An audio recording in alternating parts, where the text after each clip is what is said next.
Hello everybody, what's happening? My name's Neil, welcome along to Midlife Motors and welcome back to the Mustang. My time with this car is about to come to an end. It's a fairly basic car this, but it does everything really well. It's a really easy car to drive. I was quite shocked, and all the Ford stuff, all the Sync 3 and everything works really well, so I like that. I like the seating position, I like being able to see out of it okay. Yeah, it's all good. I've learned a few things as I go. Now, we're poodling along here. It's got a few modes. It's much like, I'm comparing it a little bit with the SLK because it's not a similar car, but it's a similar ilk, if you like. This car has a little bit more power than the Mercedes, but it's 100 plus kilos heavier, so it probably power to weight balances itself out. And it has similar sorts of modes. It's not particularly advanced. The modes that I've been scrolling between are on this little toggle here. So as you're poodling along in normal drive, I'm in normal mode, everything's fine. However, when you put it into sport mode, the car actually drives a bit nicer. The steering's much better weighted in sport mode, and once you get above, sort of out of town, above 40, 50, I think the car actually is a smoother drive. It's a nicer drive in Sport Plus.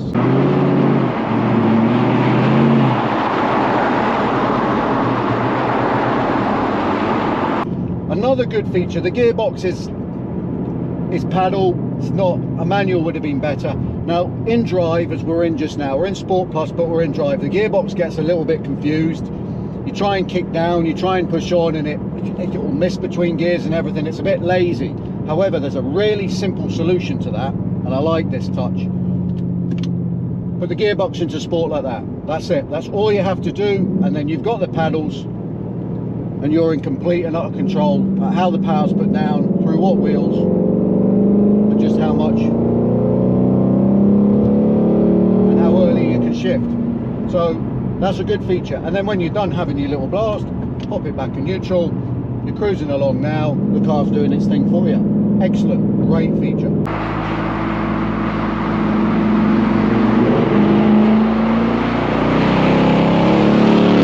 So what we're going to do, we're going to try and get the weight over the front of the car, over the nose of the car, so it'll get turned in. We'll see how the rear feels around these corners. We'll go gentle with the throttle, and hopefully we'll come out the other side.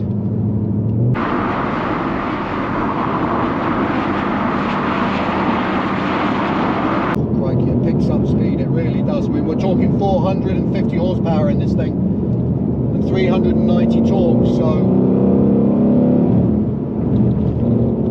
it likes to short shift, just ride that wave of torque, get the nose in. We've got 6 piston brakes on the front of this, so hopefully they'll do a job.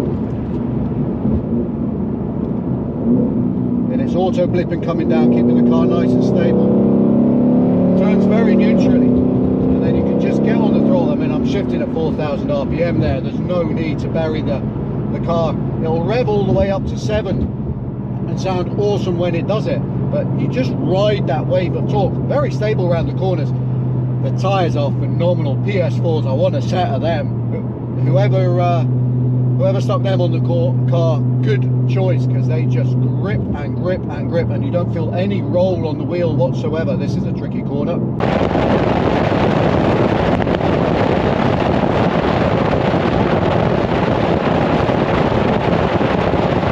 Oh, that's a tricky one off camera. It's the opposite to the Mercedes. Mercedes, the nose goes in a bit sharper, whereas this one, you're relying on the rear to drive the front in. Yeah, you definitely are. But it's very neutral. It turns as one, as a car. And the performance is just thundering. And then the brakes. It knocks off speed really quickly. Yeah, it's excellent. Yeah, it's good. I mean, it belies its weight, 1735 kilograms. I mean, it's a monstrously heavy car. But it doesn't feel darty, but it doesn't feel unstable. It doesn't let's have a go this way.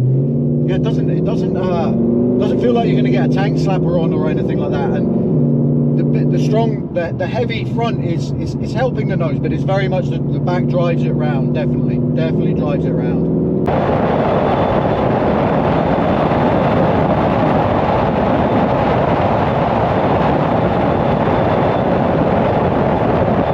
It loves third gear. It's got so much grunt in third gear.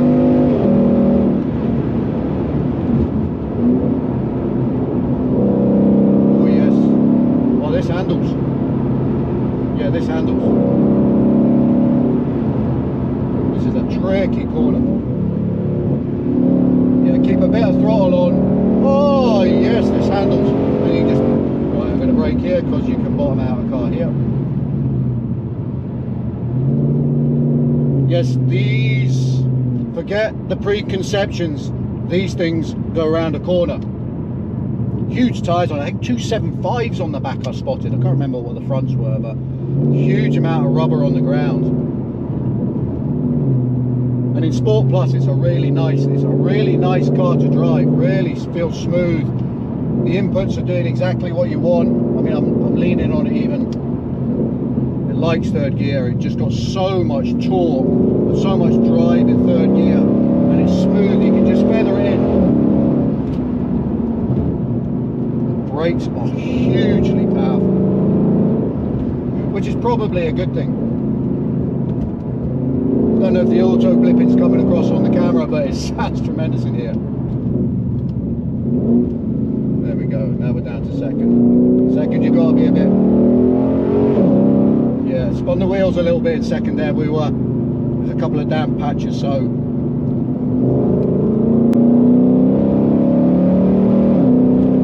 It's one of those cars where you kind of naturally, I know they say as you take the steering lock off, feed in the power, and you find yourself, that's kind of natural in this. The more steering lock you take off, the more power you put down. The pedal feels really good. It's got a long accelerator, so you can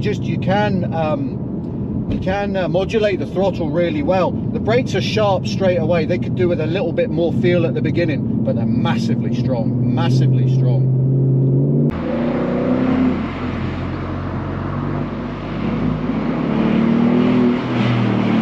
This is an MX-5 road, so let's see how a great big American muscle car goes on it. I say an American muscle car. I'm sure I found out the other day that it was a Brit that designed the Mustang. Is that right? Fair play.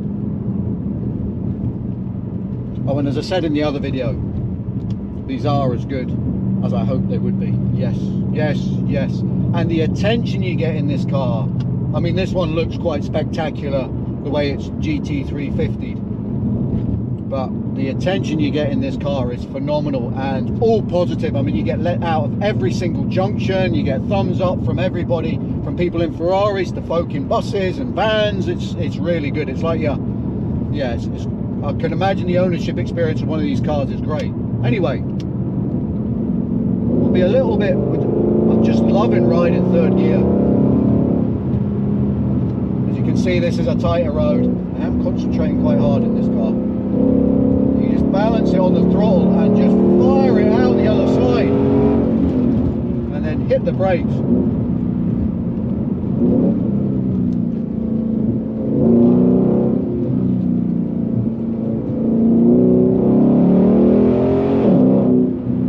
Yeah.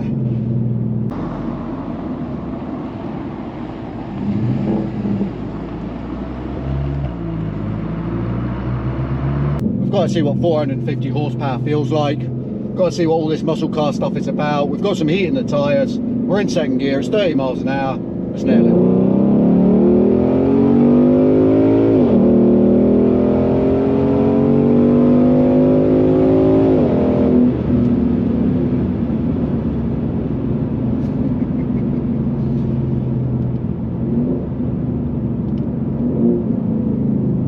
It's a similar sort of speed to the Mercedes.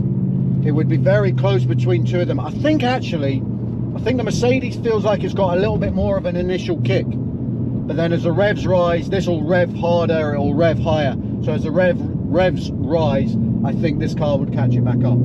Personally, I might be completely wrong.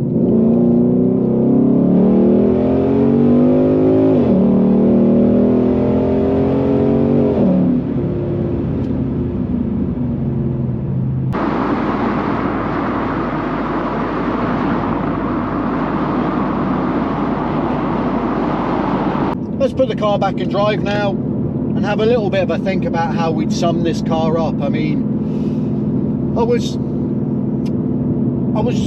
you're blown away by the looks of this car. There's no if, buts or maybes about that, but I was a bit dubious about how it was going to drive. Now, it's got a bit of a Jekyll and Hyde character, this car. At the moment, come on, let's put it back in normal. At the moment, in normal, I could be driving a Focus. It's great, everything works, it's got all the right equipment in it, it's easy to see out of, it's quietened back down again. Brilliant, absolutely brilliant. Then you flick a couple of switches, not complex, you don't have to scroll through menus as we've just seen there, and it really does become, it becomes a straight line monster.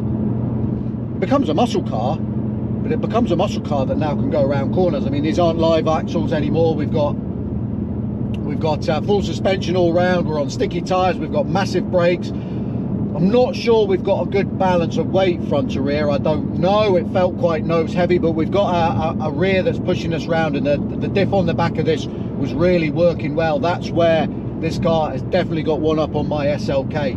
I really need to get a diff in the back of the SLK, because this one you could really feel it pushing the car around.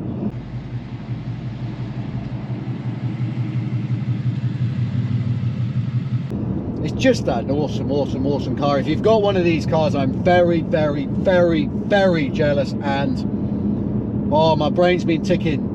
I'd have to sell the Mercedes though, and I'm not sure I can do that, but it's brilliant. I've loved it. I'm so pleased. I'm so thankful. Got to do a big shout out to the owner of this car and thank him very much for letting me borrow this for a number of days. It must be said. I mean, I'm looking at the how long I've been in this car. I've almost done 300 miles in it, and I've really got to know it, and it's really got underneath me. See, I'm going on and on and on. I can't stop. It is that good. This is that good. Anyway, thanks for watching. Please subscribe. I'm forgetting all the things I should be saying. I've loved it. I'll see you next time. Goodbye.